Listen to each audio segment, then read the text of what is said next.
ওয়াসবির ওয়া মা সাবরুকা ইল্লা বিল্লাহি ওয়া লা তাহজান আলাইহিম ওয়া লা তাকু ফি গায়তিন মিম্মা ইয়ামকুরুন।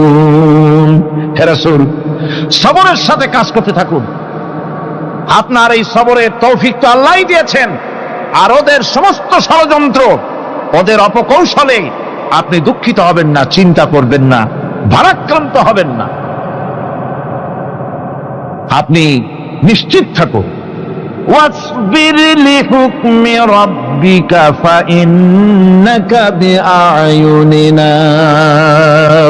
হে নবী, আপনার রবের চূড়ান্ত ফয়সালা আসা পর্যন্ত ধৈর্য ধারণ করুন। আপনি তো আমার চোখের সামনে। সুবহানাল্লাহ, সুবহানাল্লাহ। আপনি আমার চোখের সামনে। কে আপনাকে কি করবে আমি দেখবো না? সুবহানাল্লাহ। মন্ত্রী যদি, এই সলিমুদ্দিন মার্কা মন্ত্রী যত আছে, এই মন্ত্রীরা যদি কয় ব্যথাতে ভয় কিসে, আমি তোকে দেখছি না, সাহসটা কেমন বাড়ে, কেমন বাড়ে সাহস।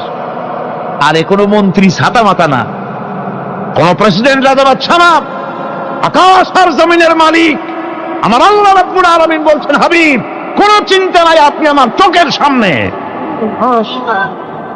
ওরা চায় আপনাকে দুনিয়া থেকে মিটাই দিতে, আর আমি চাই ওয়ারাফানা লাকা যিকরাক, আপনার প্রশংসা তো হবে গোটা বিশ্ব জুড়ে, সর্বত্র ছড়িয়ে যাবে আপনার নাম। সুবহানাল্লাহ বিহামদিহি। আল্লাহ পাক অন্যত্র বলেছেন, ওয়ালাকাদ কুযযিবাত রুসুলুম মিন ক্বাবলিকা ফাসাবারু আলা মা কুযযিবু ওয়া উযু হাত্তা আতাহুম নাসরুনা। হে মুহাম্মদ সাল্লাল্লাহু আলাইহি সাল্লাম, আপনার পূর্বে অসংখ্য নবী রাসূল এই পৃথিবীতে আসছে এবং জুলুম আর নির্যাতনের শিকার তারা হয়েছেন। অবশেষে তাদের প্রতি আল্লাহর সাহায্য এসেছে। সুতরাং আপনাকেও ধৈর্য ধারণ করতে হবে, ধৈর্য ছাড়া কোনো পথ নাই। ধৈর্য আপনাকে ধারণ করতেই হবে, আর এই ধৈর্য ধারণ করলে পরে আল্লাহর চূড়ান্ত ফয়সালা আসবে, তখন আল্লাহ পাক মেহেরবানি করবেন। আমার ভাইয়েরা, এই ধৈর্য পৃথিবীর সমস্ত পয়গম্বররা ধৈর্য অবলম্বন করেছেন, কখনো অধৈর্য হন নাই। দিন কায়েমের সংগ্রামে নবী রাসূলগণ দারুণ ভাবে সবর ইখতিয়ার করেছেন। বৃদ্ধবাদীদের সকল রকমের নির্যাতন, অপকৌশল, ষড়যন্ত্র, এই সব কিছু মোকাবেলা করেছেন ধৈর্যের নীতি অবলম্বন করি। কখনো ধৈর্যচ্যুতি তাদের মধ্যে ঘটেনি, বরং আল্লাহ রাব্বুল আলামিন তাদের প্রতি সন্তুষ্ট হয়েছেন।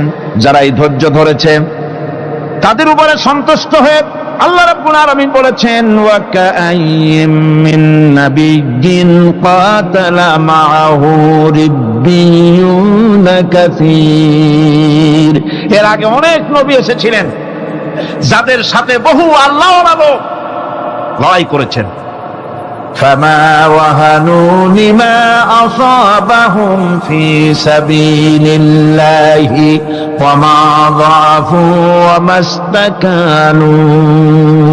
আল্লাহর পথে তাদের উপর যত বিপদ এসেছিল তারা হতাশ হয়ে পড়েন নাই, দুর্বলতা দেখাননি, বাতিলের সামনে মাথাও নত করেন। ওয়াল্লাহু ইউহিব্বুস সাবিরিন। আর আল্লাহ পাক ধৈর্যশীল যারা, তাদেরকে আল্লাহ পাক ভালোবাসেন। আমার ভাইরা,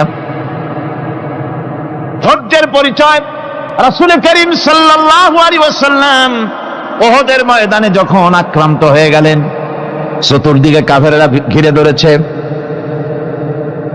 বাঁচার কোনো পথ নাই। সাহাবায়ে কিরাম রাসূলকে পাহারা দিলেন। যারা রাসূলকে পাহারা দিতে দাঁড়াইছেন, জীবন দিয়া পাহারা দিতে দাঁড়ায় গেছে, রাসূলের দিকে মুখ দিয়া, পিঠটা বাইরের দিকে দিয়ে রাসূলকে পাহারা দেওয়া শুরু করেছেন।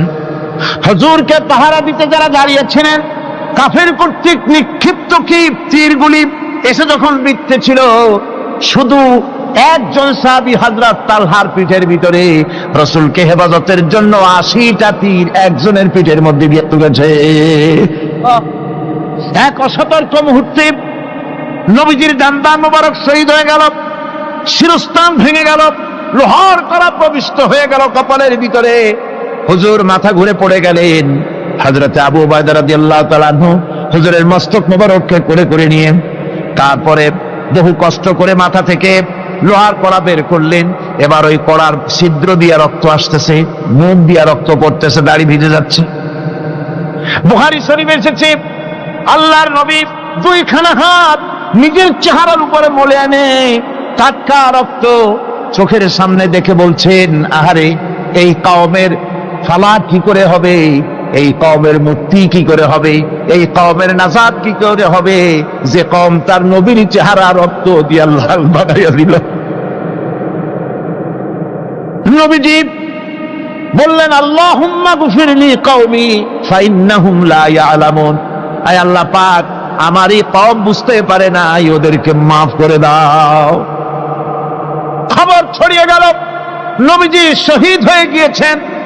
খবর ছড়িয়ে গেল চতুর্দিকে, মদিনায় খবর ছড়িয়ে গেল। মানুষ পাগলের মতো দৌড়ানো শুরু করে দিল। এক মেয়ে লোক দৌড়াচ্ছে ওহদের দিকে। কয়েকজন সাহাবীর সঙ্গে দেখা, তারা জিজ্ঞেস করলেন, দৌড়াও কেন মহিলা, যাও কই? কয় ওহদের দিকে যেতেছি। কয় যায় তো কোনো লাভ নাই, যেহেতু তোমার যে স্বামী এসেছিলেন জিহাদের ময়দানে তিনি তো শহীদ হয়ে গেছেন। মহিলা বলতেছে, কে শহীদ হয়েছে শুনতে চাই না, আগে বলো নবীজি কেমন আছে। আবার কিছুক্ষণ পর আর কয়েকজনের সঙ্গে দেখা, তারা বলছে, মেয়ে লোক দৌড়াও কই? যাচ্ছি ওহদের দিকে। তারা বলছেন যে কোনো লাভ নাই, তোমার যে দুইটা কলিজার টুকরা সন্তান ওহদে এসেছিল দুটোই শহীদ হয়ে গেছে। মা বলতেছে, ও সাহাবী, কে শহীদ হয়েছে শুনতে চাই না, তাড়াতাড়ি করে বলো আল্লাহর নবী মুহাম্মদুর রাসূলুল্লাহ সাল্লাল্লাহু আলাইহি ওয়াসাল্লাম কেমন আছেন। দৌড়াতে দৌড়াতে ওহদের মাঠে সাহাবায়ে কেরাম পরিবেষ্টিত।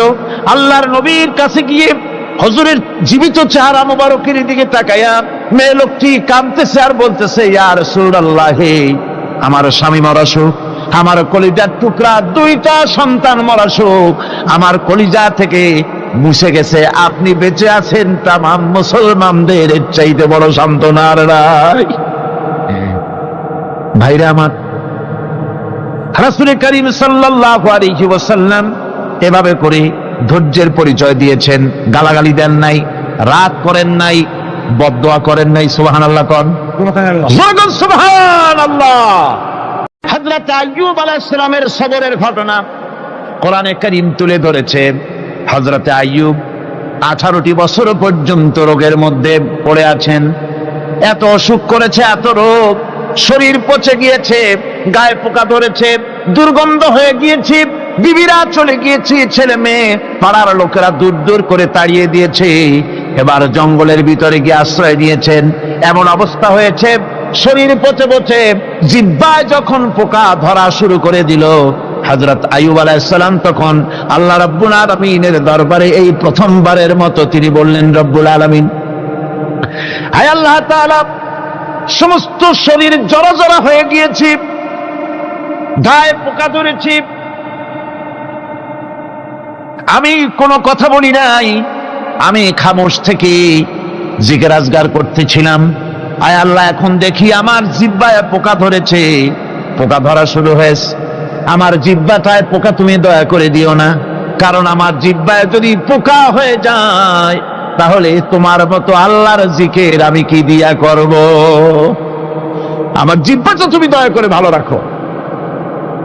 কোরআনে কারীম বলছি, ওয়া আইয়ুবা ইয নাদা রাব্বাহু ইন আন্নী মাসসানিয়া দুররু ওয়া আনতা আরহামুর রাহিমিন।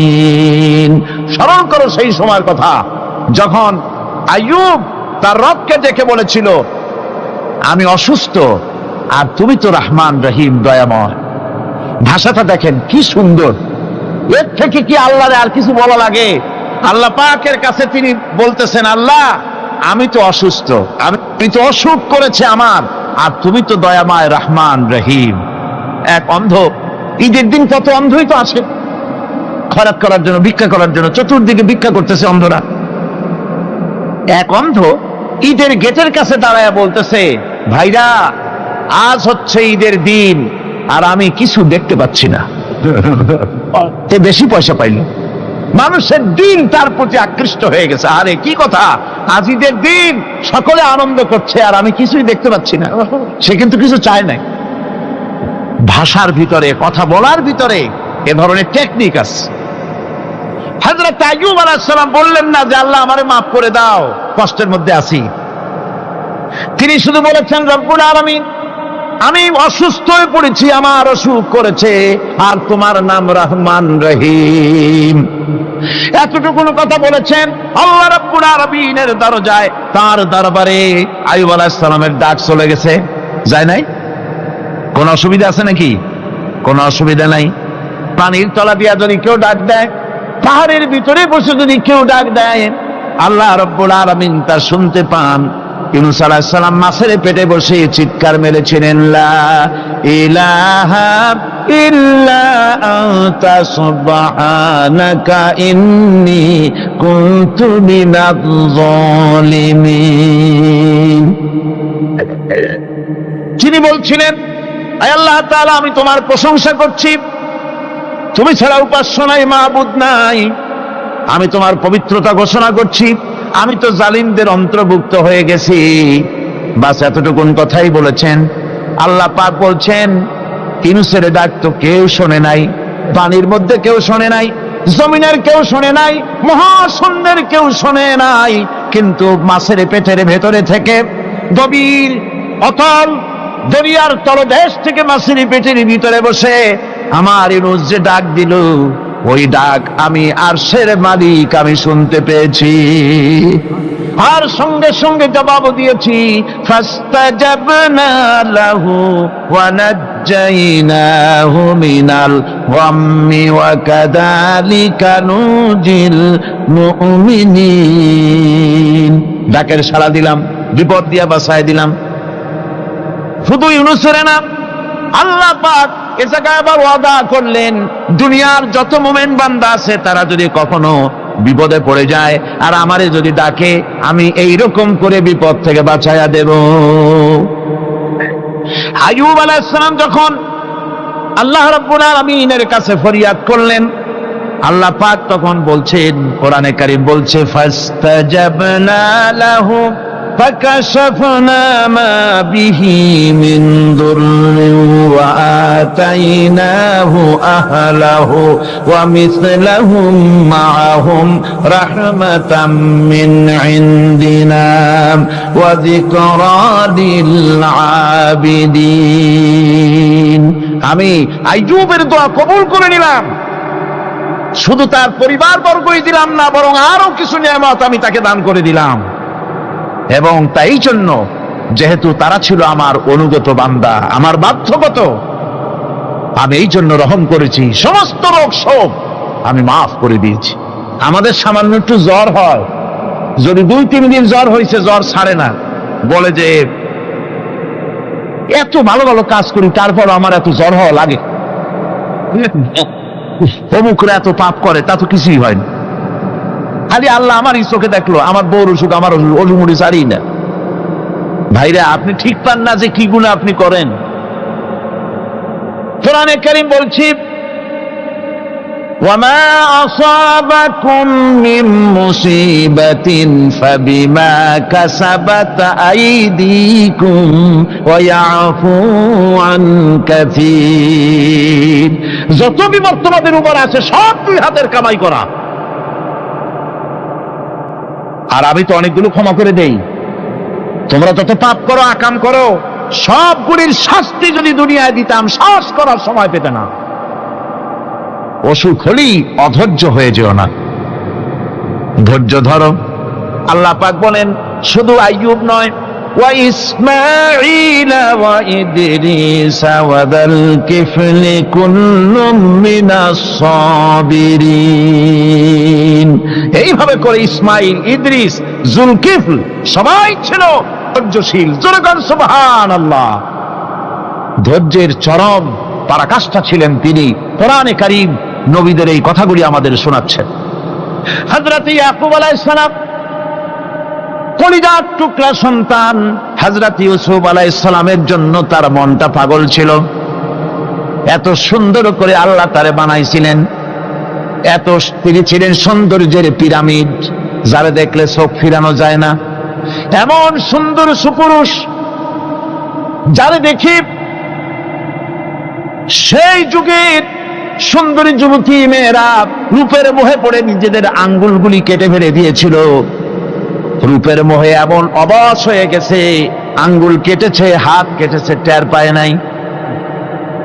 আবার ভুল বুঝবেন না, দুনিয়ার সেরা সুন্দর পুরুষ ইউসুফ আলাইহিস সালাম, তা কিন্তু রাসূলের চাইতে বেশি নয়। হযরত উম্মুল মুমিনিন আয়েশা রাদিয়াল্লাহু তাআলা আনহা তিনি বলেছেন, যেই সব সুন্দরী রমণীরা ইউসুফ আলাইহিস সালামকে দেখে রূপের মোহে পড়ে নিজেদের আঙ্গুলগুলো কেটে ফেলেছিল, ওরা যদি আমার হাবিবকে দেখতো, ওরা যদি আল্লাহ রাসূলকে দেখতো, তাহলে হাত কাটতে কাটতে কোন ফাঁকে যে কলিজা কেটে ফেলে দিত, ওরা টের পেত না। আমার বন্ধুগণ, হযরত আইয়ুব আলাইহিস সালাম সন্তানের মায়া, অন্যান্য ভাইরা হিংসায় পড়ে গেল, তারা নিয়ে তাকে কুয়ায় ফেলে দিল। সেখান থেকে তারা একটা ছাগল বা কোনো পশু জবাহ করে তার রক্ত মাখাইয়া জামায় এনে হাজির করে দিল। হযরত ইয়াকুব আলাইহিস সালামের সামনে যে তারে নিয়ে খেলা করতে গিয়েছিলাম, আমরা খেলায় লিপ্ত ছিলাম, বাগে খাইয়া ফেলাইছে। এগুলি কি গপ্প? এগুলি কি কোরআন? আল্লাহ পাক শোনাচ্ছেন, বিশ্ববাসীকে শোনাইছেন। সূরা ইউসুফের চাইতে এত সুন্দর উপখ্যান গোটা পৃথিবীতে আর নাই। সুবহানাল্লাহ। অনেকে ইউসুফ জুলাইখার কেসা খুব মজা করে পড়ে, ফুর্তি করে, প্রেমের গল্প পড়ে। এটা কোনো প্রেমের গল্প নয়। ইউসুফ আলাইহিস সালাম, জুলাইখা ইউসুফ আলাইহিস সালামের জন্য কাঁদতে কাঁদতে চোখ কানা হয়ে গেছে। এরপর ইউসুফ আলাইহিস সালাম জুলাইখারে পাওয়ার জন্য পাগল হয়ে গেছে। নাউজুবিল্লাহ, এটা হয়নি কখনো। তিনি আল্লাহর পয়গম্বর, আর আল্লাহ কেমনে তারে বাঁচিয়েছেন? যখন জুলাইখা ঘরের ভিতরে সুন্দর করে যৌন উন্মাদনামূলক চিত্র অঙ্কিত করে ঘরের মধ্যে আটকায় দিয়েছে, তালা লাগায় দিয়েছে, আর নিজে যৌন উদ্দীপক কাপড় চোপড় পরেছে না পরার মতোই। সে যুগের সুন্দরী মেয়ে জুলাইখা, তার কুপ্রবৃত্তিকে চরিতার্থ করার জন্য আহ্বান করা হয়েছে। হযরত ইউসুফ আলাইহিস সালাম লক্ষ্য করে দেখলেন এমন জায়গা, এখান থেকে পালাবার তো পথ নাই, দরজা বন্ধ করে দিয়েছে। তিনি শুধু তখন কেবলমাত্র আল্লাহ রব্বুল আলামিনকে ভয় করলেন। আল্লাহকে ভয় করে আল্লাহর নাম নিয়ে যখন তালাবদ্ধ দরজার দিকে দৌড় দিয়েছেন, আল্লাহ রব্বুল আলামিন আপন কুদরতে তালাগুলি খুলে দরজা তার জন্য উন্মুক্ত করে দিলেন। ইউসুফ আলাইহিস সালামকে ফালাই দিয়ে এভাবে করে কাপড় এনে দিল তার সামনে, রক্তমাখা কাপড় পেয়ে হযরত ইয়াকুব আলাইহিস সালাম সন্তানদের মুখে কাহিনী শুনে তিনি কি বললেন? কোরআনে কারীম তা কোট করেছে। তিনি চিক দিলেন না, ফাল দিলেন না, ফিট হয়ে পড়লেন না। তিনি বললেন, কলিজার টুকরা সন্তান, তার মরার খবর শুনেছেন। তিনি বললেন কি? ফাসাবরুন জামিলুন ওয়াল্লাহুল মুস্তাআনু আলা মা তাসিফুন। আমি উত্তম সবর অবলম্বন করব। তোমরা যে কাহিনী রচনা করেছো এর বেলায় আমি আল্লাহর কাছে সাহায্য চাই। আমি উত্তম সবর অবলম্বন করব। আমার ভাইয়েরা, 11 ভাই মনে করেছিল ইউসুফ আলাইহিস সালামকে মরণ কুয়ায় ফালাই দিছি। তারা তো ঠিক পায় নাই, এটা মরণ কুয়া না, এটা হচ্ছে একটা সুড়ঙ্গ, যাকে ইংরেজিতে বলে টানেল। এটা এমন একটা সুড়ঙ্গ, ওরা মনে করেছে মরণ কুয়া। কিন্তু আল্লাহ রাব্বুল আলামিন এই কুয়াতে এমন বানালেন, ওরা একদিকে ফালাই দিল মরণ কুয়ায়, এ কুয়ার আর এক মুখ দিয়া আল্লাহ রাব্বুল আলামিন ইউসুফ আলাইহিস সালামকে নিয়ে মিশরের সিংহাসনে বসায়া দিলেন। এটা মরণ কুয়া নয়, এটা রাজ সিংহাসনে বসার সুড়ঙ্গ পথ। ইউসুফ আলাইহিস সালাম আজ প্রেসিডেন্ট। সুবহানাল্লাহ। প্রেসিডেন্ট হয়ে বসে আছেন, ওদিকে কেনানে অভাব লেগে গেছে, সেখানকার মানুষেরা সাহায্য নিতে এসেছে, ওই 11 ভাইও আসছে। হযরত ইউসুফ আলাইহিস সালাম দেখেই চিনে ফেলেছে, ওরা কিন্তু তখনও ঠিক পায় নাই। হযরত ইউসুফ আলাইহিস সালাম চিনে ফেলেছেন, এখন কি করা উচিত? সবগুলাকে ঠ্যাং উপরের দিকে উঠাইয়া তারপরে সমানে ধোলাই দেওয়াই তো স্বাভাবিক ছিল, আমাদের মতো মানুষ হইলে, ঠিক কিনা? ঠিক তো বলবেনি, অভ্যাস তো এটাই। হযরত ইউসুফ আলাইহিস সালাম তাদের সামনে পরিচয় দিলেন। তারা যখন বুঝতে পারল, লজ্জায় তাদের মাথা হেট হয়ে গেল। হযরত তার এক তো লজ্জা, আর 2 নম্বরের ভয়, জান নিয়া কেনানে কেউ ফিরে যাইতে পারবো না। এখন অবস্থা হয়েছে যে জীবনই যায় নাকি এখানে। হযরত ইউসুফ আলাইহিস সালাম ভাইদের এই করুণ দুরবস্থা বুঝতে পারলেন, বুঝে চরম ধৈর্য ধরে তিনি কি বললেন? তিনি বললেন, লা তাসরিবা আলাইকুমুল ইয়াউম। ও ভাইরা, তোমাদের বিরুদ্ধে আমার কোনো ক্ষোভ নাই, দুঃখ নাই, বিদ্বেষ নাই, হিংসা নাই, আল্লাহর রাস্তায় মাফ করে দিলাম। আল্লাহু আকবার, সুবহানাল্লাহ। এর নাম পয়গম্বর। এর নাম কি? পয়গম্বর। কিসের লেনিন, কিসের মার্কস? জওয়ানেরা, ভুল পথে মানুষ চলেছিল, আলহামদুলিল্লাহ আল্লাহ এগুলারে ডাস্টবিনে ফালাই দিছে। কারণ আলহামদুলিল্লাহ, আলহামদুলিল্লাহ। পয়গম্বর কারে বলে? কারে বলে পয়গম্বর? কি চরিত্র! রাসূল করিম সাল্লাল্লাহু আলাইহি ওয়াসাল্লাম, তাকে একজন সাহাবী বলছিলেন, হুজুর বলছেন এই কামটা করলা না কেন? সাহাবী বললেন, হুজুর আপনি যদি চোখের ইশারায় বলতেন মুখ দিয়ে না কইয়া, তাও তো আমি কামটা করে ফেলতাম, আমি তো বুঝি নাই। হুজুর বললেন, চোখের ঠারে ঠারে কাজ করা নবুয়তের শান নয়। আল ওয়াদুহু ওয়াস সারাহা, নবীরা যা করেন তা ডাইরেক্ট, কোনো বক্রতা নাই, স্পষ্ট কথা। আমার ভাইরা,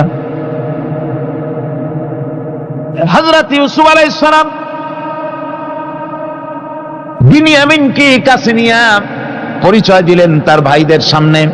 কোরআনে কারীম বলছে, ক্বালা আনা ইউসুফ ওয়া হাদা আখি قد من الله علينا إنه من يتقي ويصبر فإن الله لا يضيع أجر المحسنين।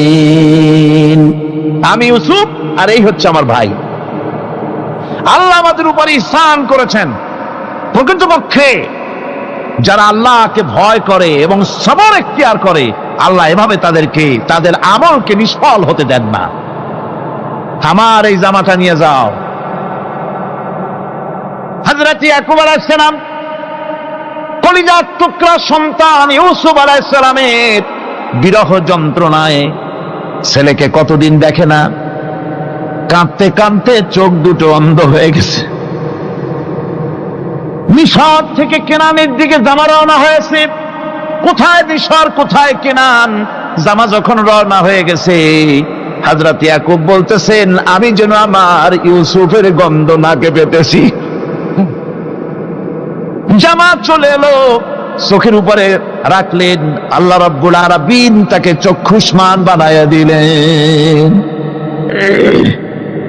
ভাইরা আমার, পয়গম্বরেরা সবর করে গোটা দুনিয়ার মানুষের সামনে দৃষ্টান্ত সেট করেছেন সবরকারী হন।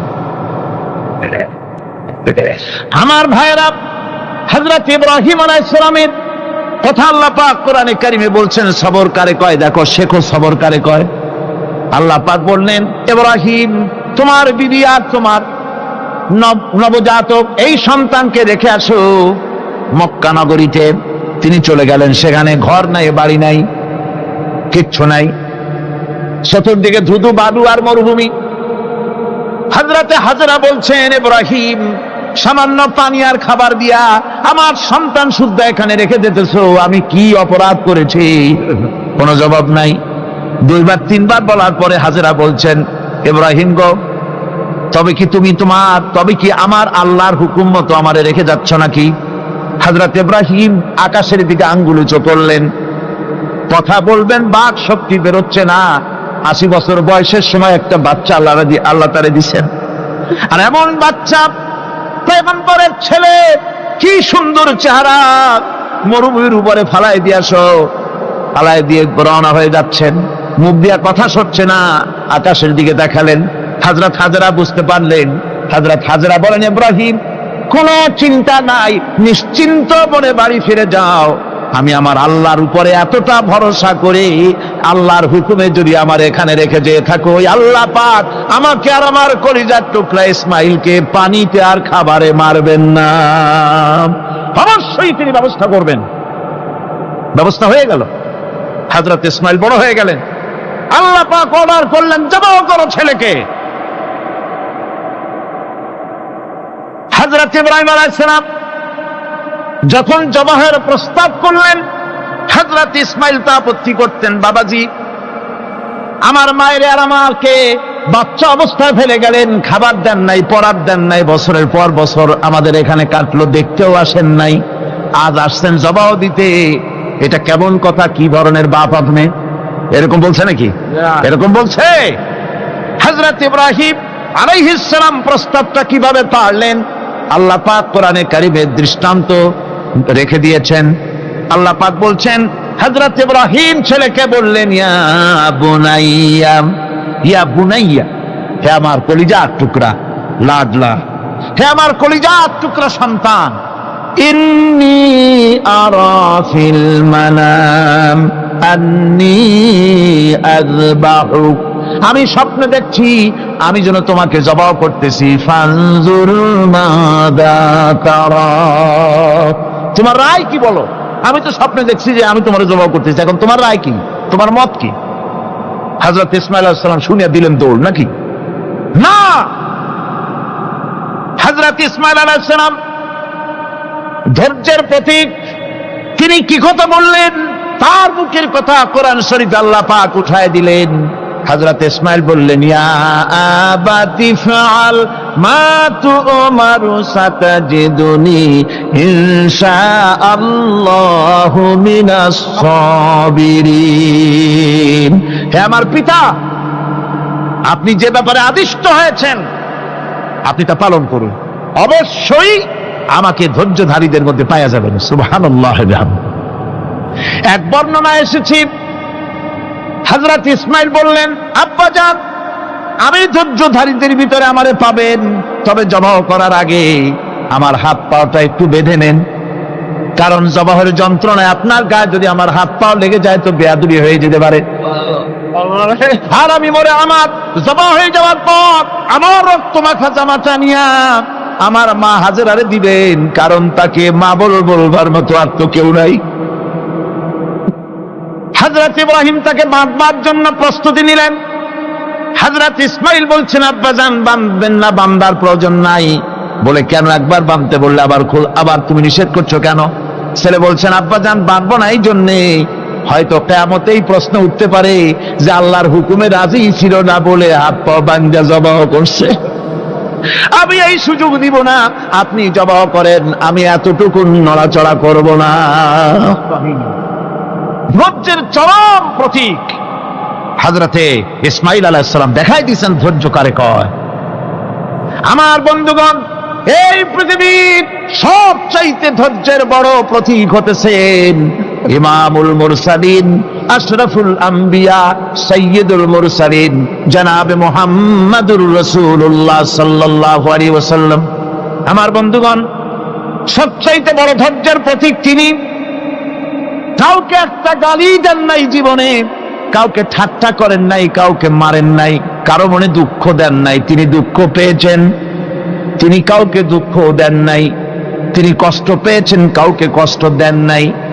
আমার ভাইয়েরা, তায়েফের ময়দান, আমার নিজের চোখে তায়েফে যেদিন আমি তায়েফ দেখলাম, আমি তায়েফে ঢুকেছি, জীবনে কোনোদিন যাই নাই। রমজান মোবারকে আমি সেখানে গেলাম, আমাকে বসার জন্য তারা নিয়ে যাবে, আমি বললাম আগে বসবো না, আমারে আগে নিয়ে যাও, আমার নবীকে কোন জায়গায় ওরা মেরেছিল সেই জায়গাটা দেখাও।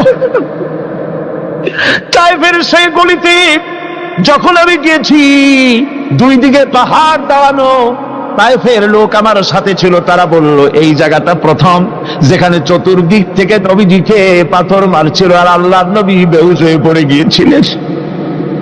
3টা দিন না খাওয়া,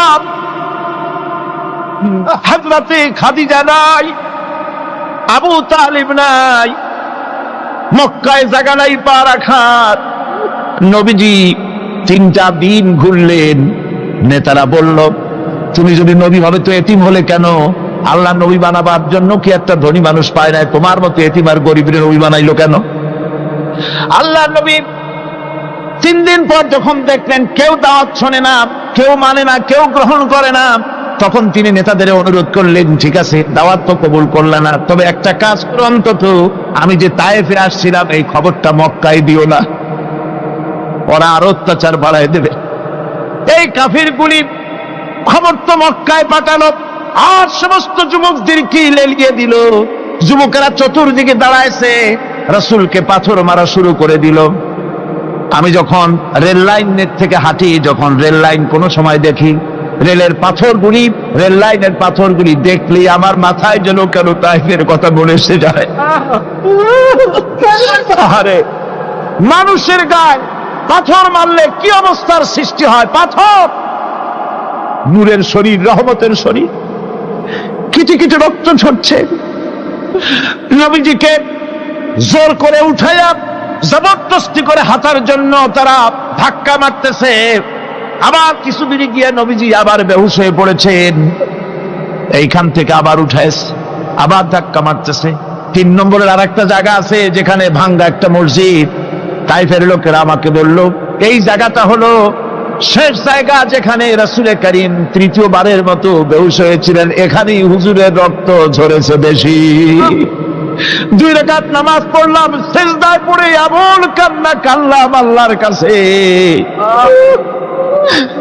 নবীজি যখন হুঁশ এসেছে, হযরতে জিবরাইল বলেন ইয়া রাসূলুল্লাহ, আপনার এই কষ্ট দেখে ফেরেশতারা কাঁদতেছে, আপনি অনুমতি দিয়ে দেন এই 2 পাহাড়কে মিলাইয়া সমস্ত তায়েফবাসী কাফেরগুলি মাটির সাথে মিশাইয়া দেই।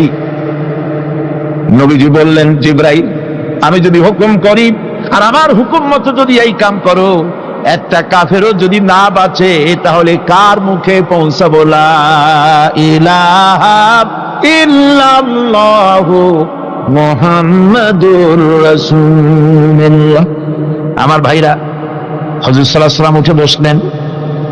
এমন সময় হযরতে যায়েদ শরীরের রক্তগুলি মুছে দিতেছেন।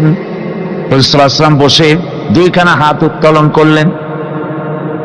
নবীজির চোখ থেকে পানি গড়ায় পড়তেছে। আরে কেউ নাই, আল্লাহ ছাড়া কেউ নাই সাহায্য করার।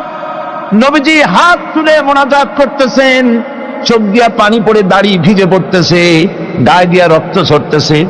নবীজি কি দোয়াটা করলেন? বদদোয়া করলেন না, গজব দিতে বললেন না।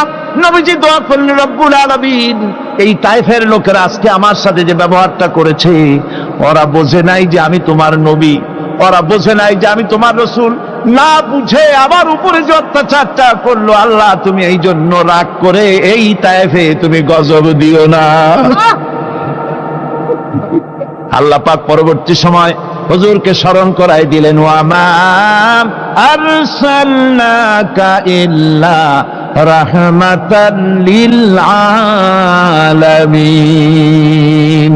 ও নবী, আপনি হচ্ছেন আমার সমস্ত সৃষ্টি জগতের জন্য, আপনি আমার বাবা, আমার গোটা বিশ্বের জন্য আপনার, আমার সৃষ্টি জগতের জন্য আপনি আমার করুণা। একটা রাসূলের এই কষ্ট দেখে বাগান থেকে 1 গ্লাস আঙ্গুরের শরবত এনে হাজির করেছে। এত কষ্টের পর 3 দিনের না খাওয়া আঙ্গুরের একটা শরবত পাইয়া হুজুর খুব খুশি হলেন। শরবত গ্লাস পান করে হুজুর বলছেন, তোমার নাম না আত্তাস? তিনি বলছেন, হ্যাঁ হুজুর আমার নাম আত্তাস। তোমার বাড়ি না ইউনূস আলাইহিস সালামের গ্রামে? বলে হ্যাঁ আমার বাড়ি সেই গ্রামে। তা আপনি কি করে জানলেন আমার নাম আত্তাস আর আমার বাড়ি ইউনূস আলাইহিস সালামের গ্রামে? আপনি জানলেন কি করে? হুজুর বললেন, আমি নবী, হযরত ইউনূস নবী, একজন নবীর খবর আর একজন নবীর কাছে থাকে। রাসূল করিম সাল্লাল্লাহু আলাইহি ওয়াসাল্লাম সবর ইখতিয়ার করেছিলেন, ধৈর্য অবলম্বন করেছিলেন। আর আল্লাহ পাক তাকে নির্দেশ করেছেন, সবর করো। ওয়াত্তাবি' মা ইউহা ইলাইকা ওয়াসবির হাত্তা ইয়াহকুমাল্লাহ।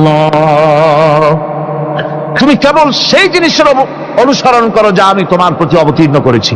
আমি আপনার উপরে যেটা অবতীর্ণ করেছি ওটার অনুসরণ করুন, আর সবর ইখতিয়ার করুন যতক্ষণ না আল্লাহর পক্ষ থেকে চূড়ান্ত ফয়সালা না আসে। ধৈর্য ধরুন, ধৈর্য ধরুন। আমার ভাইরা, কাফেরদের নির্যাতনের মোকাবেলায় আল্লাহ পাক তার হাবিবকে সান্ত্বনা দিয়েছেন। যখন কাফেররা নির্যাতন করতেছে, হারে হযরতে বেলাল নির্যাতিত, হযরতে সুমাইয়া নির্যাতিতা, হযরতে খাব্বাব, হযরতে খুবাইব, হযরতে আম্মার রিদওয়ানুল্লাহি তাআলা আলাইহিম আজমাইন, এত মার হতেছে। হযরতে ওমর হযরতে খাব্বাব রাদিয়াল্লাহু তাআলা আনহুকে খোলা গায়ে দেখে বলছিলেন, খাব্বাব রে, তোমার পিঠে এত গর্ত কেন? এত গর্তওয়ালা পিঠ তো আমি মানুষের দেখি নাই, এত চিকুন কোমরওয়ালা মানুষও তো দেখি নাই। তিনি বলেছেন, ওমর তুমি কি ভুলে গেছো? ইসলাম কবুল করার অপরাধী কাফির বেঈমানেরা আগুন জ্বালায়া আংটা আগুনের উপরে আমাকে চিৎ করে শোয়াছে। আমি যেন নড়াচড়া করতে না পারি সেজন্য আমার বুকের উপরে পাথর চাপা দিয়ে রেখেছিল। গায়ের চর্বি আর রক্ত গলে গলে পড়ে আগুন নিবেছে, আর আগুন গোশত পুড়ে যে পিঠের মধ্যে প্রবেশ করেছিল আজও পর্যন্ত পিঠের সেই গর্ত সেরে যায় নাই। এভাবে অত্যাচার হচ্ছিল সাহাবীদের উপর। আল্লাহ রাব্বুল আলামিন তার হাবিবকে সান্ত্বনা দিলেন, ওয়াসবির ওয়া মা সাবরুকা ইল্লা বিল্লাহি ওয়া লা তাহজান আলাইহিম ওয়া লা তাকু ফি গায়তিন মিম্মা ইয়ামকুরুন। হে রাসূল, সবরের সাথে কাজ করতে থাকুন। আপনার এই সবরের তৌফিক তো আল্লাহই দিয়েছেন, আর ওদের সমস্ত ষড়যন্ত্র, ওদের অপকৌশলে আপনি দুঃখিত হবেন না, চিন্তা করবেন না, ভারাক্রান্ত হবেন না। আপনি নিশ্চিত থাকুন। ওয়াসবির লিহুকমি রাব্বিকা ফাইন্নাকা বিআয়ুনিনা। হে নবী, আপনার রবের চূড়ান্ত ফয়সালা আসা পর্যন্ত ধৈর্য ধারণ করুন। আপনি তো আমার চোখের সামনে। সুবহানাল্লাহ, সুবহানাল্লাহ। গড, আপনি আমার চোখের সামনে। কে আপনাকে কি করবে আমি দেখবো না? সুবহানাল্লাহ। মন্ত্রী যদি, এই সলিমুদ্দিন মার্কা মন্ত্রী যত আছে, এই মন্ত্রীরা যদি ব্যথাতে ভয় কিসে? আমি তোকে দেখছি না? সাহসটা কেমন বাড়ে, কেমন বাড়ে সাহস। আর এ কোনো মন্ত্রী ছাতা মাতা না, কোন প্রেসিডেন্ট রাজা বাদশা না, আকাশ আর জমিনের মালিক আমার আল্লাহ রাব্বুল আলামিন বলছেন, হাবিব কোনো চিন্তা নাই, আপনি আমার চোখের সামনে। ওরা চায় আপনাকে দুনিয়া থেকে মিটাই দিতে, আর আমি চাই ওয়ারাফানা লাকা যিকরা, আপনার প্রশংসা তো হবে গোটা বিশ্ব জুড়ে, সর্বত্র ছড়িয়ে যাবে আপনার নাম। সুবহানাল্লাহ বিহামদিহি।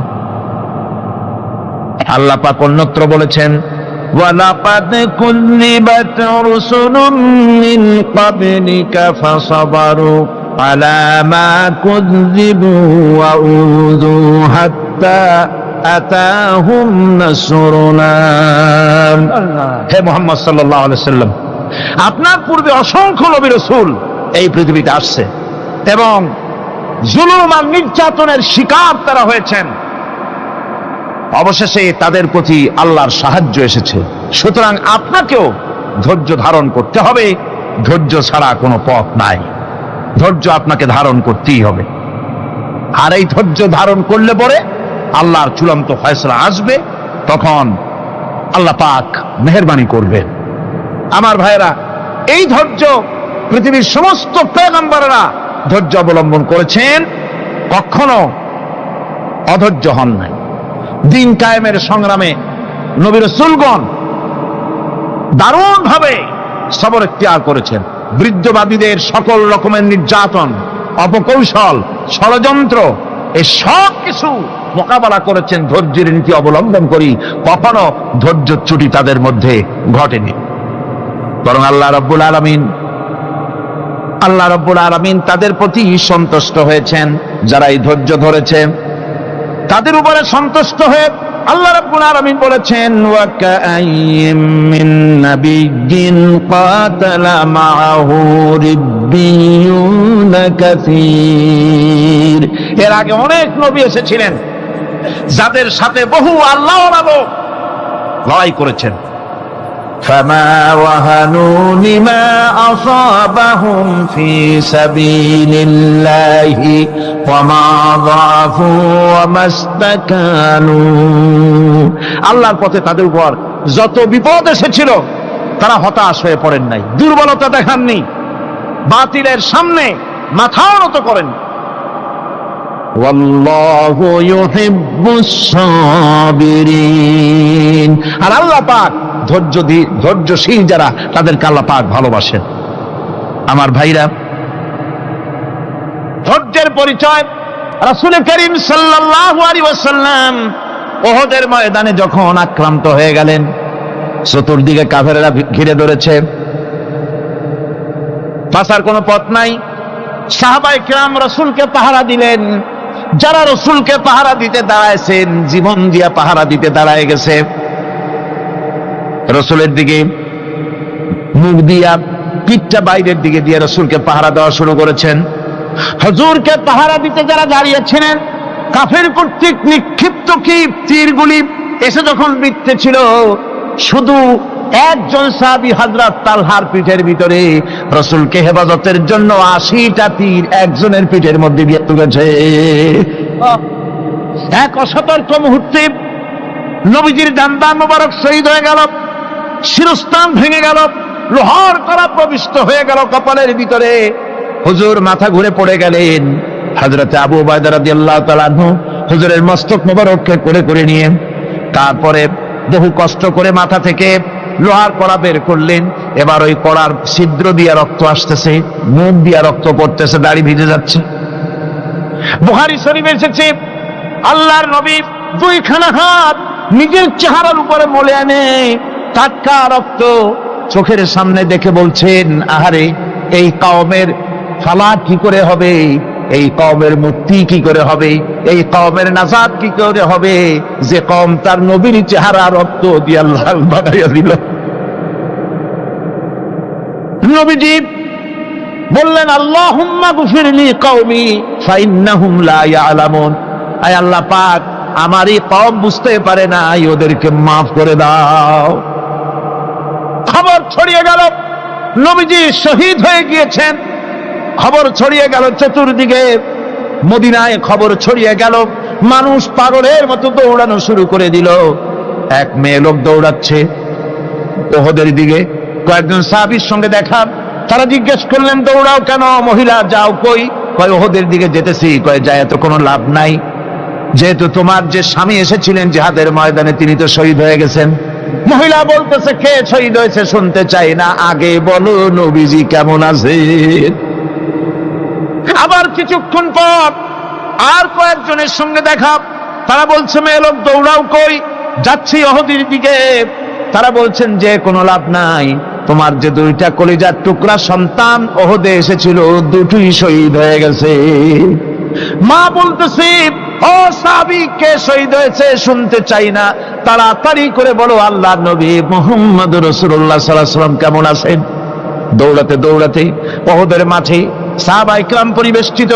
আল্লাহর নবীর কাছে গিয়ে হুজুরের জীবিত চেহারা মোবারকের দিকে তাকায়া মেয়ে লোকটি কাঁদতেছে আর বলতেছে, ইয়া রাসূলুল্লাহ, আমার স্বামী মরা শোক, আমার কলিজার টুকরা দুইটা সন্তান মরা শোক আমার কলিজা থেকে মুছে গেছে, আপনি বেঁচে আছেন, তামাম মুসলমানদের চাইতে বড় সান্ত্বনার নাই। ভাইরা আমার, রাসূল করিম সাল্লাল্লাহু আলাইহি ওয়াসাল্লাম এভাবে করে ধৈর্যের পরিচয় দিয়েছেন। গালাগালি দেন নাই, রাগ করেন নাই, বদদোয়া করেন নাই। সুবহানাল্লাহ কোন, সুবহানাল্লাহ। ভাইরা আমার, এই সবর এমন মহান বৈশিষ্ট্য, এর মধ্যে রয়েছে জিহাদের ময়দানে যদি লোক কম হয় আর যদি তাদের মধ্যে সবর থাকে, বেশি সংখ্যক লোকের উপরে আল্লাহ পাক সবরকারীদেরকে বিজয়ী করে দিবেন। কোরআনে কারীমে রব্বুল আলামিন বলেন, কাম মিন ফিয়াতিন কালিলাতিন গালাবাত ফিআতান কাসীরাতাম বিইذনিল্লাহ আল্লাহু মা'আস সাবিরিন। এবং ঘটনার বহু নজির আছে যে কম সংখ্যক লোকেদের উপরে আল্লাহ পাক, বেশি সংখ্যক লোকেদের উপর আল্লাহ পাক কম সংখ্যক লোকদেরকে জয়ী করে দিয়েছেন। আল্লাহু মা'আস সাবিরিন, আর আল্লাহ আছে ধৈর্যশালীদের সাথে। আল্লাহ আছে কাদের সাথে? দেখেন না বদরের কামটা, বদরের ময়দান, 313 জন মুসলমান, অস্ত্রপাতি নাই, সামান্য সামান্য অস্ত্র, আর কাফেরেরা এসছে হাজারেরও বেশি। আমার বন্ধুগণ, ধৈর্যে কত বড় কাম দিল! ধৈর্য ধারণ করেছেন তারা, আল্লাহর উপরে ভরসা করেছেন। আল্লাহ রাব্বুল আলামিন অস্ত্রের কাজ কি দিয়া করায় দিলেন। একজন সাহাবী এসে বলছেন, হুজুর, জিহাদের ময়দান, ইসলামের প্রথম জিহাদ, আমার কাছে তো অস্ত্র নাই, মেহেরবানি করে একটা অস্ত্র আমারে দেন, আমি লাফায় পড়ি জিহাদের মধ্যে। হুজুর বলেন, অস্ত্র তো আমার কাছে নাই, দিবটা কি? সাহাবী বলছেন, হুজুর, অস্ত্র না থাকে যা পারেন তাই দেন, আপনার হাত দিয়ে যা দিবেন আমি দাঁড়ায় থাকতে পারবো না, জিহাদে আমাকে শরীক হতেই হবে। নবীজি কাছে পেলেন একখানা শুকনা খেজুরের ডালখানা তুলে সাহাবীর হাতে তুলে দিলেন। সাহাবী বলেন, রাসূলের হাতের দেওয়া শুকনা খেজুরের ডালটা নিয়ে আমি যখন কাফেরদের ভিড়ের মধ্যে ঝাঁপায় পড়ে যখন শুকনা খেজুরের ডাল দিয়ে আঘাত দিলাম, তখন ধারালো তরবারে দিয়ে আঘাত করলে যে কাম হয়, শুকনা খেজুরের ডালের আঘাতে কাফের দ্বিখণ্ডিত হয়ে জমিনে পড়ে গেল। ভাইরা আমার, আল্লাহ রাব্বুল আলামিন সবর যারা করে, সংখ্যা যদি কম হয়, আল্লাহ পাক তাদেরকে বিজয়ী করে দেবেন, এই ওয়াদা আল্লাহ রাব্বুল আলামিন করেছেন। এই সবরের গুণ ছাড়া জান্নাতেও প্রবেশ করা যাবে না। সবর যদি না থাকে বেহেশতে যাওয়া যাবে না। ভালো করে মনে রাখেন, আল্লাহ পাক বলছেন, আম্মা হাসিবতুম আন তাদখুলুল জান্নাতা ওয়া লাম্মা ইয়া'লামিল্লাহুল্লাযীনা জাহাদু মিনকুম ওয়া ইয়া'লামাস সাবিরিন। তোমরা কি মনে করেছো এমনি বেহেশতে চলে যাবা? এটা কি মামু বাড়ির আবদার নাকি? এমনি বেহেশতে চলে যাবা? অথচ আল্লাহ রাব্বুল আলামিন এখনো দেখেন নেননি যে তোমাদের মধ্যে কারা জিহাদ করতে প্রস্তুত, কারা তোমাদের মধ্যে জিহাদ করে জান দেওয়ার জন্য প্রস্তুত, আর কারা ধৈর্যধারী, এটা তো আল্লাহ এখনো দেখে নেন নাই। সুতরাং হক এবং বাতিলের সংগ্রামে লিপ্ত হতে হবে। আল্লাহ দেখতে চান কারা জীবন দিতে চায়। সুতরাং ইসলামী আন্দোলনে যারা শরীক হবে, তাদের বিপদ এবং মুসিবত দিয়ে আল্লাহ রাব্বুল আলামিন তাদের সাহসিকতা এবং ধৈর্যের পরীক্ষা নেবেন। কোরআনে কারীম বলছেন, ওয়ালানাবলুয়ান্নাকুম হাত্তা না'লামাল মুজাহিদিনা মিনকুম ওয়াস-সাবিরিনা ওয়া নাবলুয়া আখবারাকুম। অবশ্যই আমি তোমাদেরকে পরীক্ষার সম্মুখীন করব, আর তোমাদের মধ্যে সত্যিকার মুজাহিদ, দৃঢ়তা অবলম্বনকারী কারা, আমি তা দেখব। এটা যেন আমি দেখে নিতে পারি, সেই জন্য আমি বিপদ এবং মুসিবতের মধ্যে তোমাদের ফেলবো। ধৈর্যধারীদের উপরে আমার রহমত অবশ্যই থাকবে। খবর এমন এক সম্পদ যা ধারণ করলে পরে আল্লাহ রাব্বুল আলামিন রাষ্ট্রীয় ক্ষমতা দান করে দেন। কোন সুবহানাল্লাহ, জোরে কোন সুবহানাল্লাহ। ধৈর্য ধারণ করলে আল্লাহ রাষ্ট্রের মতো বিরাট নিয়ামত আল্লাহ হাতে তুলে দিবেন। তার প্রমাণ কোরআন শরীফ আল্লাহ বলছেন, বনি ইসরাইলরা মিশর থেকে যখন বহিষ্কার হয়ে গেল, তাদের যখন পা রাখার কোনো জায়গা থাকলো না, বনি ইসরাইলরা মিশর থেকে যখন বহিষ্কার হয়ে গেল, এরপরে আল্লাহ পাক তারা যখন ধৈর্য অবলম্বন করলো, আল্লাহ পাক তাদের ব্যাপারে বলছেন, ওয়া আওরাসনাল কওমাল্লাযীনা কানু ইউস্তাদআফুনা মাশারিকাল আরদি ওয়া মাগারিবা আল্লাতী বারাকনা ফিহা। আর তাদের স্থলে আমি নির্যাতিত লোকদেরকে প্রতিষ্ঠিত করলাম। পশ্চিম এবং উত্তরের তাদেরকে আমি পশ্চিম এবং পূর্বের উত্তরাধিকারী তাদেরকে বানায় দিলাম। বিরাট এলাকা তাদের হাতে আমি তুলে দিলাম। ওয়া তাম্মাত কালিমাতু রাব্বিকাল হুসনা আলা বানি ইসরাঈলা বিমা সাবারু। আর এভাবে করে আল্লাহ পাক তার কথাকে পূর্ণ করলেন বনি ইসরায়েলদের উপরে সবর এখতিয়ার করার জন্য, ধৈর্য ধরার কারণে আল্লাহ পাক রাষ্ট্রের মালিক তাদের বানাই দিলেন। যেরকম সুবহানাল্লাহ।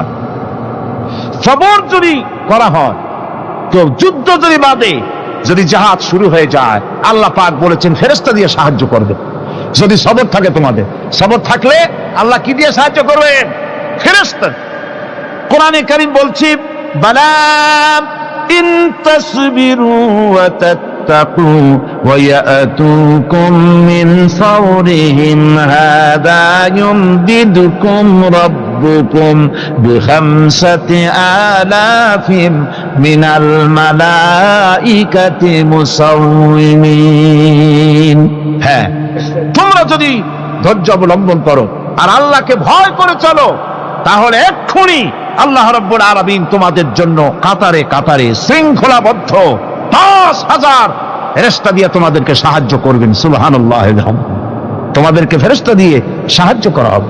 তোমরা যদি সবর এখতিয়ার করো, তাহলে সংখ্যা যদি কম হয়, বেশি সংখ্যার উপরে জয়ী করে দেব। ইয়াকুম মিনকুম ২০ সাবিরুনা ইয়াগলিবু মিআতাইন। যদি তোমাদের ভিতরে ধৈর্যশীল ২০ জন হয়, আমি ২০০ কাফেরের বিরুদ্ধে তোমাদেরকে জয়ী করে দেব। সুবহানাল্লাহ। তোমরা যদি হও ধৈর্যশীল ২০০ ২০ জন, ২০০ কাফেরের উপরে তোমরা জয়যুক্ত হয়ে যাবে। আর বিপদ আর মুসিবতে যারা ধৈর্য ধরে, তাদের জন্য আল্লাহর পক্ষ থেকে সুসংবাদ। সুসংবাদ কাদের জন্য? ধৈর্যধারীদের জন্য। কোরআনে কারীম বলছে ওয়াবাশশিরিস সাবিরিনাল্লাযীনা ইযা আসাবাতহুম মুসিবাতুন ক্বালু ইন্না লিল্লাহি ওয়া ইন্না ইলাইহি রাজিউন। সুসংবাদ সেই সব ধৈর্যশালীদের জন্য যারা নাকি বিপদ এবং মুসিবতে আসলে যারা বলে, কি বলে? পড়েন আমার সাথে, ইন্না লিল্লাহি ওয়া ইন্না ইলাইহি রাজিউন। এটা শুধু আমাদের লোকেরা কেউ মরলে পড়ে, এটা শুধু মরার সময় নয়, বরং যে কোনো বিপদ আর মুসিবত এলে মুমিন বান্দা যারা, তারা কি পড়বে? ইন্না লিল্লাহি ওয়া ইন্না ইলাইহি রাজিউন। নিশ্চয়ই নিশ্চয়ই আমরা আল্লাহর জন্য এবং আমাদের সকলকেই আল্লাহর কাছে ফিরে যেতে হবে, প্রত্যাবর্তিত হতে হবে। সবরকারীদের জন্য রয়েছে জান্নাতের সুউচ্চ সম্মানের জায়গা। জান্নাতে সবচেয়ে সম্মানজনক জায়গা আল্লাহ রাব্বুল আলামিন ধৈর্যশালীদেরকে দান করবেন। কোরআনে কারীম বলছেন উলাইকা ইউজসাউনাল গুরফাতা বিমা সাবারু ওয়া ইউলাক্কাউনা ফিহা তাহিয়াতাও ওয়া সালামা। এরা হলো সেই সব লোক যাদেরকে প্রদান করা হবে বেহেশতের সুউচ্চ মঞ্জিল, কারণ তারা সবর এখতিয়ার করেছিল, তারা সবর করছিল, এই জন্য বেহেশতের সবচাইতে ভালো জায়গা তাদের দেওয়া হবে। কোন আলহামদুলিল্লাহ, জোরে কোন আলহামদুলিল্লাহ। এবং জান্নাতে সবরকারীদেরকে সম্বর্ধনা দেওয়া হবে, সম্বর্ধনা দেওয়া হবে। খালিদিনা ফিহা হাসনাত মুস্তাকাররান ওয়া মুকামা। চিরদিন তারা জান্নাতের ভেতরে বসবাস করবে এবং কতই না সুন্দর, কতই না উত্তম জায়গা সবরকারীদের জন্য আল্লাহ বেহেশতের মধ্যে রেখে যাবেন। জান্নাতে প্রবেশ করার সাথে সাথে চতুর্দিক থেকে ফেরেশতারা ছুটে আসবে সবরকারীদের জন্য। ওয়াল মালাইকাতু ইয়াদখুলুনা আলাইহিম মিন কুল্লি বাব। চতুর্দিক থেকে ফেরেশতারা তাদেরকে ইস্তেকবাল করবে, কি বলবে? সালামুন আলাইকুম বিমা সাবারতুম ফানি'মা উকবাদ। তোমাদের প্রতি শান্তি বর্ষিত হোক, কারণ তোমরা পৃথিবীতে সবর অবলম্বন করেছিল। কতই না উত্তম জায়গা, কতই না সুন্দর জায়গা আল্লাহ রাব্বুল আলামিন সবরের বিনিময় তোমাদেরকে দান করেছেন। সুতরাং এই সবর হচ্ছে মুসলমানদের জন্য সবচেয়ে বড় নিয়ামত। আজ আমার তো মনে হয় পৃথিবীতে মুসলমানরাই সবচেয়ে বেসবর। ট্রেনে যাবে, বসা নিয়ে বেসবর, টিকিট নিয়ে বেসবর, বাসের মধ্যে বেসবর, বাজারে যাবে বেসবর, স্কুলে যাবে বেসবর, যেখানে যান সব জায়গায় আমরা বেশি অধৈর্য, ঠিক কিনা কর? সামান্য সামান্য জিনিস নিয়ে ঝগড়া করা, মারামারি করা, এই হচ্ছে আমাদের ট্র্যাডিশন। ধৈর্য অবলম্বন করতে হবে জীবনের সকল ক্ষেত্রে। এই ধৈর্য আমাদেরকে রক্ষা করতে হবে। এই ধরনের ধৈর্য যদি আমরা অবলম্বন করতে পারি, তাহলে আল্লাহ পাক বলছেন, উলাইকাল্লাযীনা সাদাকু ওয়া উলাইকা হুমুল মুত্তাকুন। এরাই হলো ঈমানের দাবিতে সত্যবাদী। কোন আলহামদুলিল্লাহ। কারা কারা? না না, শুধু সবরকারী না। এই যে 10টা পয়েন্ট বলা হলো, কয়টা পয়েন্ট বলা হয়েছে?